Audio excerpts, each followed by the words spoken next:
Hi ನಮಸ್ಕಾರ from tech in Kannada. ಗಮನಿಸ್ತಾ ಇದ್ದಾರೆ ಇವತ್ತು ನನ್ನ ಮುಂದೆ Samsung Galaxy A53 5G smartphone ಇರುವಂಥದ್ದು.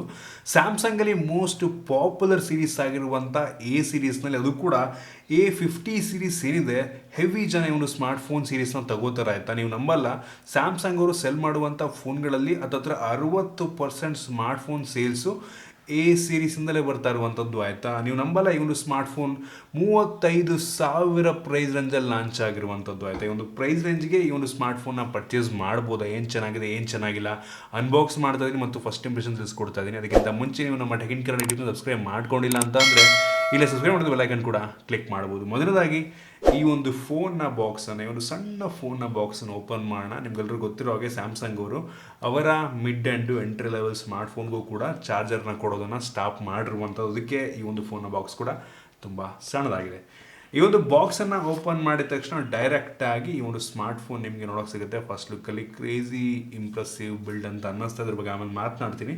ಅದನ್ನು ಬಿಟ್ಟರೆ ಅದ್ರ ಕೆಳಗಡೆ ಇನ್ನೊಂದು ಸಣ್ಣ ಬಾಕ್ಸ್ ಇದೆ, ಅದನ್ನು ಬಿಟ್ಟರೆ ಬೇರೆ ಏನೋ ಸಹ ನಿಮಗೆ ಸಿಗ್ತಾ ಇಲ್ಲ. ಈ ಒಂದು ಸಣ್ಣ ಬಾಕ್ಸ್ ಒಳಗೆ ಒಂದು ಸಿಮ್ ಎಜೆಕ್ಷನ್ ಪಿನ್ನು ಮತ್ತು user manual, quick start guide ಮತ್ತು ವಾರಂಟಿ ಕಾರ್ಡ್, ಮತ್ತೊಂದು ಟೈಪ್ ಸಿ ಇಂದ ಟೈಪ್ ಸಿ ಡಾಟಾ ಕೇಬಲ್ ಇರುವಂಥದ್ದು. ಒಂದು ಒಳ್ಳೆ ಕ್ವಾಲಿಟಿಯ ಕೇಬಲ್ ಇದಾಗಿದೆ. ಯಾವುದೇ ಚಾರ್ಜರ್ ಈ ಒಂದು ಬಾಕ್ಸ್ ಒಳಗಿಲ್ಲ.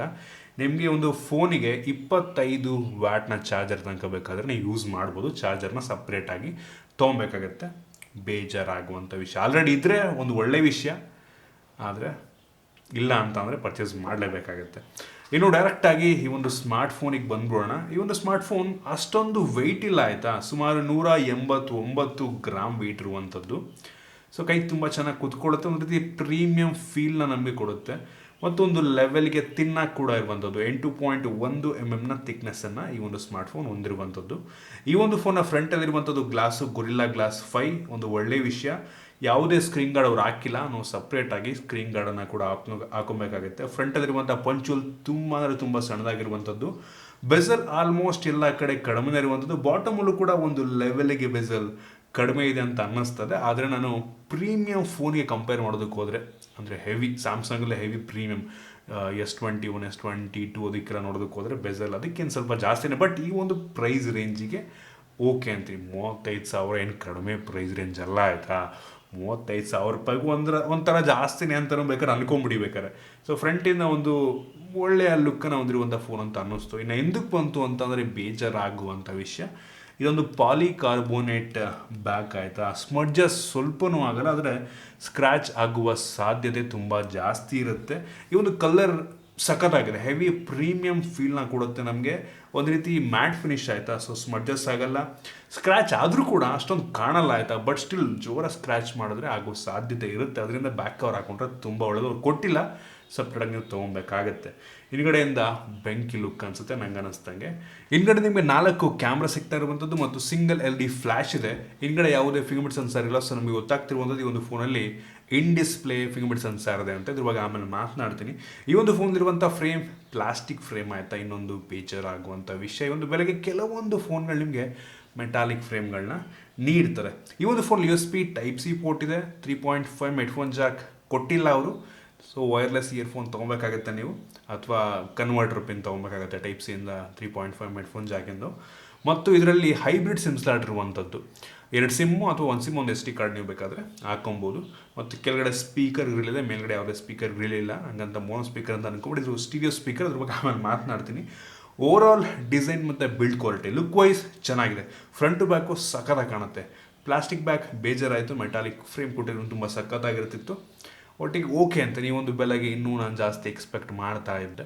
ಜೊತೆಗೆ ಒಂದು ಸ್ಮಾರ್ಟ್ಫೋನ್ IP67 ವಾಟರ್ ರೆಸಿಸ್ಟೆಂಟ್ ರೇಟಿಂಗನ್ನು ಕೂಡ ಹೊಂದಿರುವಂಥದ್ದು. ಅದರಿಂದ ಈ ಒಂದು ಫೋನನ್ನು ನೀರಿಗೆ ಅದ್ದಿದ್ರೂ ಕೂಡ ಏನೂ ಆಗೋದಿಲ್ಲ, ಒಂದು ಒಳ್ಳೆಯ ವಿಷಯ ಅಂತೀನಿ. ಈ ಒಂದು ಪ್ರೈಸ್ ರೇಂಜ್ಗೆ ಯೂಶ್ವಲಿ ಯಾವ ಫೋನ್ ಕೂಡ, ಕೆಲವೊಂದು ಫೋನ್ಗಳು, ಮೋಸ್ಟ್ ಆಫ್ ದ ಫೋನ್ಗಳು IP ರೇಟಿಂಗನ್ನು ಕೊಡೋದಿಲ್ಲ. ಅವ್ರು ಕೊಟ್ಟಿರುವಂಥದ್ದು ಸೂಪರ್ ವಿಷಯ. ಬಿಲ್ಡ್ ಕ್ವಾಲಿಟಿ ನಂಗೆ ಅನ್ನಿಸ್ತಾಗ ಇನ್ನೂ ಚೆನ್ನಾಗಿರ್ಬೋದಾಗಿತ್ತು. ಇನ್ನು ಡಿಸ್ಪ್ಲೇಗೆ ಬಂತು ಅಂತ ಅಂದರೆ ಈ ಒಂದು ಫೋನಲ್ಲಿ 6.5 ಇಂಚಿನ ಫುಲ್ HD ಪ್ಲಸ್ ರೆಸೊಲ್ಯೂಷನ್ ಹೊಂದಿರುವಂಥ ಸೂಪರ್ ಅಮೋಲೆಡ್ ಡಿಸ್ಪ್ಲೇ ಇರುವಂಥದ್ದು. ಡಿಸ್ಪ್ಲೇ ಕ್ಲಾರಿಟಿ ಬೆಂಕಿಯಾಗಿದೆ. ಅಥವಾ ಒಂಥರ ಪ್ರೀಮಿಯಂ ಡಿಸ್ಪ್ಲೇ ರೀತಿ ಅನಿಸುತ್ತೆ ನಿಮಗೆ. ಹೈಯರ್ ಎಂಡ್ ಫೋನ್ಗಳಲ್ಲಿ ಏನು ಸಿಗುತ್ತೆ ಡಿಸ್ಪ್ಲೇ ಅಷ್ಟೇ ಬ್ರೈಟ್ ಆಗಿದೆ, ಅಷ್ಟೇ ಕ್ಲಾರಿಟಿ ಸಖತ್ತಾಗಿರುವಂಥದ್ದು. ಕಲರ್ಸ್ ಎಲ್ಲ ತುಂಬ ವಿವಿಡ್ ಆಗಿದೆ, ಸಖತ್ತಾಗಿದೆ ಡಿಸ್ಪ್ಲೇ ಒಟ್ಟಿಗೆ.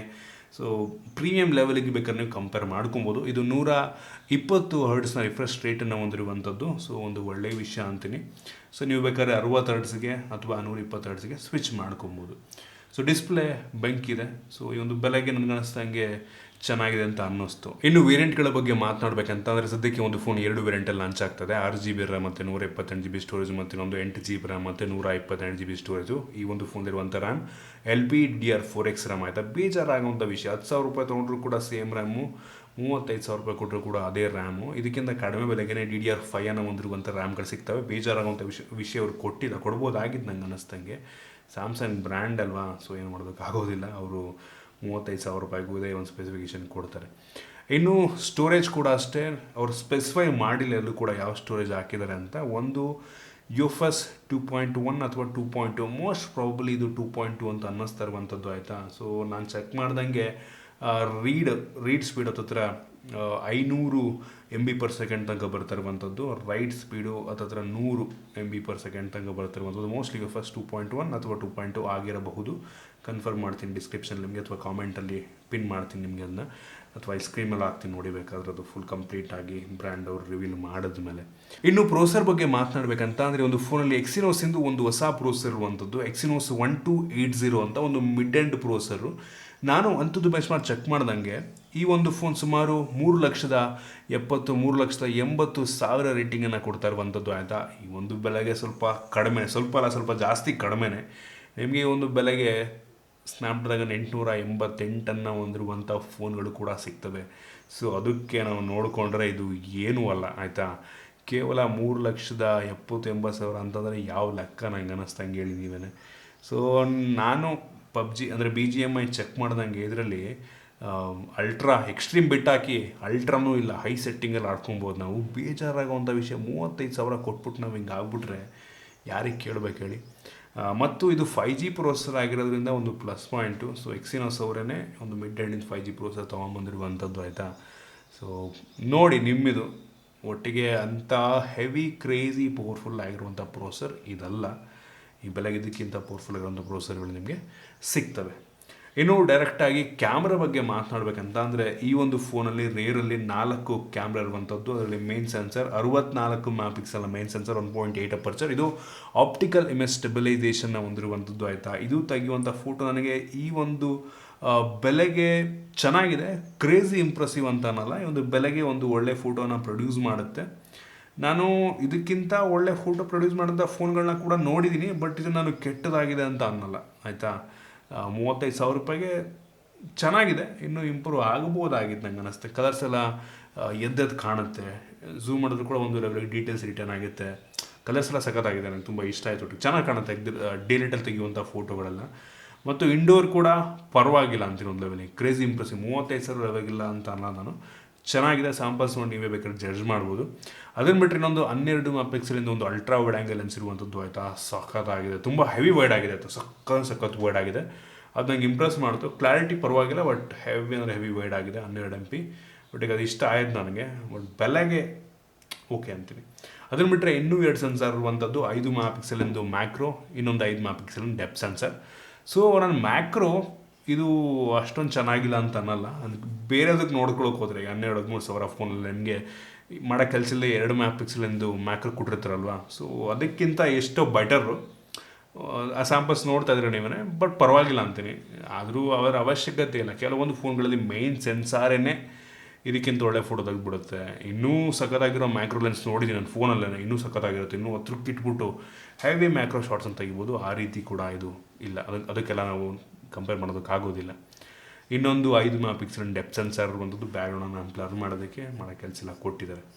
ಇನ್ನು ಈ ಒಂದು ಫೋನ್ನ ಫ್ರಂಟ್ ಕ್ಯಾಮ್ರಾಗೆ ಬಂತು ಅಂತಂದರೆ, ಈ ಒಂದು ಫೋನಲ್ಲಿ 32 MP ಫ್ರಂಟ್ ಕ್ಯಾಮ್ರಾ ಇರುವಂಥದ್ದು. ಫ್ರಂಟ್ ಕ್ಯಾಮ್ರಾ ಚೆನ್ನಾಗಿದೆ, ನನಗೆ ಒಳ್ಳೆ ಕ್ಲಾರಿಟಿಯ ಫೋಟೋ ತೆಗಿದೆ ಅದು ಅನ್ನಿಸ್ತು. ಒಂದು ಬೆಲೆಗೆ ಚೆನ್ನಾಗಿದೆ ಅಂತ ಅನ್ನಿಸ್ತು. ಒಳ್ಳೆ ಫೋಟೋನ ಇದು ಶೂಟ್ ಮಾಡುತ್ತೆ.